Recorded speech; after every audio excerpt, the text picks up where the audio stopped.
তিন রকমের ধর্মের লোক বেশি আছে, খ্রিস্টান, ইসলাম আর হিন্দু। 100 জন খ্রিস্টানকে যদি একই প্রশ্ন করে তোদের ভগবানকে, একবারই বলবে আমাদের ভগবান ঈশ্বর মসিহ যিশু খ্রাইস্ট।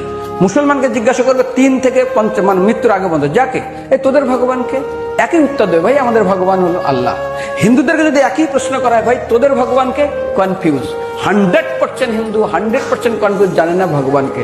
দ্বিতীয়ত, যদি তুমি মুসলমানকে জিজ্ঞাসা হয় তোরা মসজিদে কেন যাচ্ছিস, ওদের শিখানো হয় মসজিদে যেতে হবে নামাজ আদায় করার জন্য। সপ্তাহে ওরা 100% একদিন মসজিদে যাবেই। তুমি যদি খ্রিস্টানদের জিজ্ঞাসা করো তোমরা কেন কোথায় যাবে, কোথায় যাও না, আমাদেরকে একদিন তারা চার্চে যাবে। কেন? ঈশ্বরে প্রার্থনা করার জন্য, ওদের শিখানো হয় জন্মের থেকে, এটা সংস্কার। আর হিন্দুদের যদি জিজ্ঞাসা করে তোমরা মন্দিরে কেন যাচ্ছ, হ্যাঁ আমার ছেলের বিয়ে হচ্ছে না, আমার মেয়ের বাচ্চা হচ্ছে না, আমার বাবা হসপিটালে আছে, কালকে আমার মামলার ডেট আছে, আমার ব্যবসা খুব খারাপ, আমার শরীর খুব খারাপ।